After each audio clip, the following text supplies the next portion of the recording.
Today I'm going to do my first ever video review for The Berlin Girl by Mandy Robotham. Now this is the first time that I do a video review, so please bear with me. It's quite different from writing a review and talking about a book. It's two different things. So this book is the third book by the author Mandy Robotham. Her first book is The German Midwife, or otherwise known as Women of War. Her second book is The Secret Messenger, and then her third book is The Berlin Girl. Now all three of her books are historical fiction, and they center around the time of the Holocaust, Auschwitz-Birkenau. That is the general theme, the time when the Nazis took over the Jews and put them in the concentration camps. Women of War is actually about a midwife in the middle of one of the concentration camps, and then we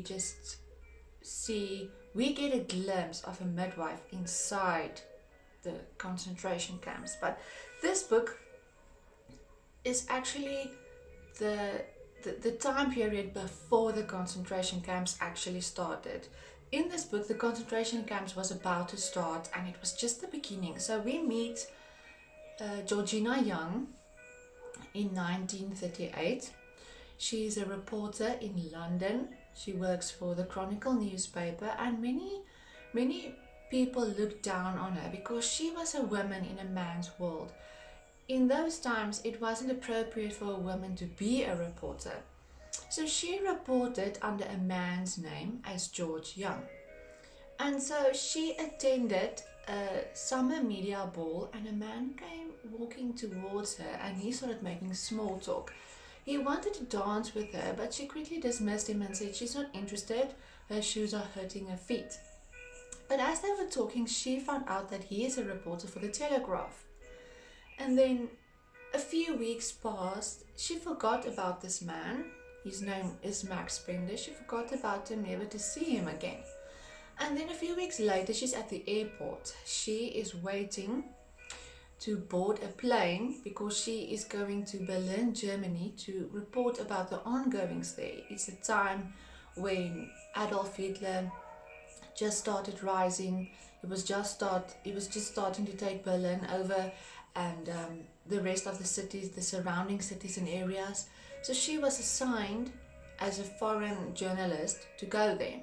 And as she is waiting, this man from the bar came walking towards her, and he asked her if she knows George Young, because he is also from the Chronicle newspaper, and they both need to fly together to Berlin to go and report there because they're the foreign press. And she drops the ball on him, saying that she is actually George Young. And he is quite shocked. He's not happy about it, because who wants to report with a woman? It was looked down upon, and he scrutinized her, and he was not very happy, but he had to go. So they boarded the plane and they arrived in Berlin.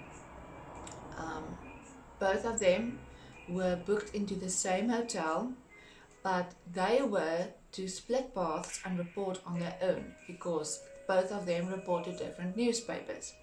But as Georgie arrives in Berlin, she realizes that Berlin has changed.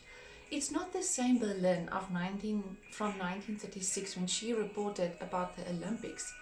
The gloss is gone. That shine of Berlin is gone.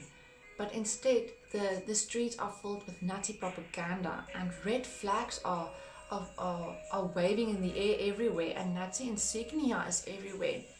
And she senses this sense of domination in the air, and she knows that something is wrong.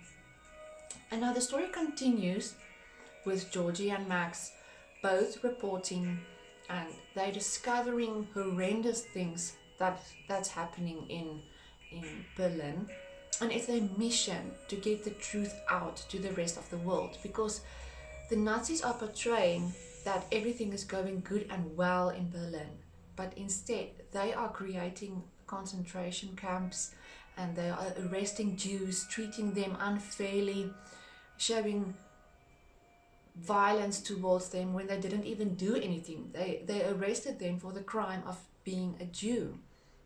So Georgia and Max took it upon themselves to sniff deeper, to see the bigger picture, and to show the rest of the world what is going on in Berlin. And at times Georgie was very overwhelmed, emotionally overwhelmed, because she and Max, even though they did not click at first, their relationship were molded by the horrendous events both of them witnessed. How they saw how the Nazis and the stormtroopers treated the Jews, and the violence. So they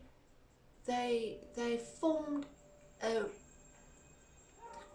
not a kind of friendship, but not in it did not form in the normal sense as friends would start out, because they both saw what happened.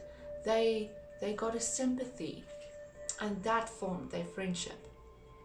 And so they both dug deeper, and they saw with their own eyes what is happening. And they attended events where Adolf Hitler spoke, where Joseph Goebbels spoke, and they sensed dark and sinister things were going on. And then both of them will go back to their offices and start typing out their reports and send them to their respectful newspapers.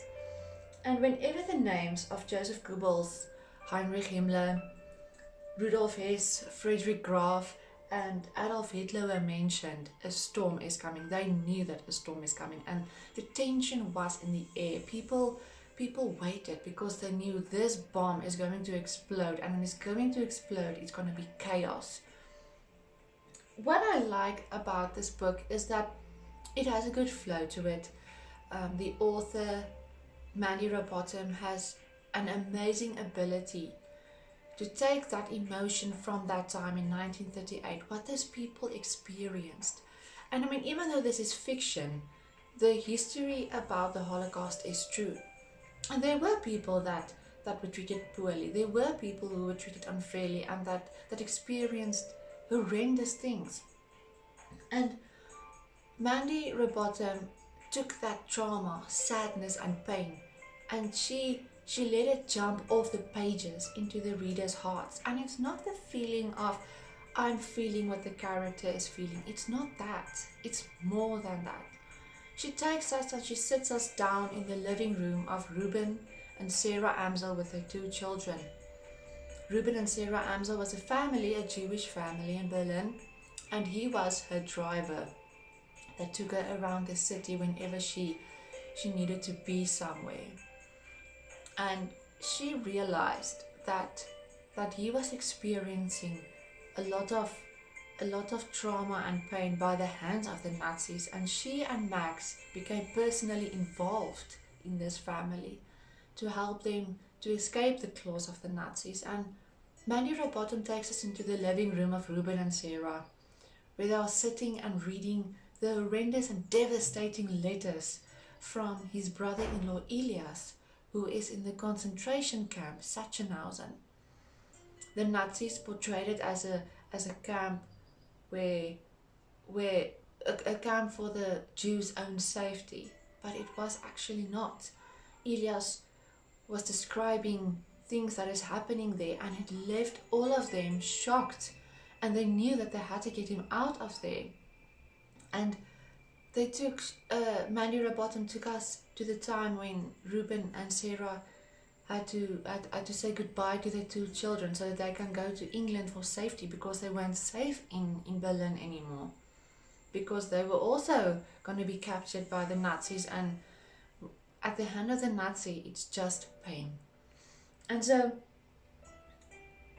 what made me like the main character, Georgie Young, is that she was determined and persistent, and even though the rest of the world, even the people in Berlin, did not want to see the truth, she made it her mission to let the truth come out. And she used that that pain that she experienced, that trauma and the devastating things that she saw, she used it as fuel to fire the fire inside of her even more, to seek justice for the people that were treated unpoorly, for the Jews that did not do anything wrong. And the characters felt real and believable, like I said earlier. There were people that were experiencing those feelings, and I can see a Georgie Young and a Max Spender walking in the streets of Berlin, looking around, witnessing the violence that is happening, how they had to turn around at some times, because if they got involved they would have been sent back to London. So there are times that are made up as fiction, but who knows, there were times that people might actually have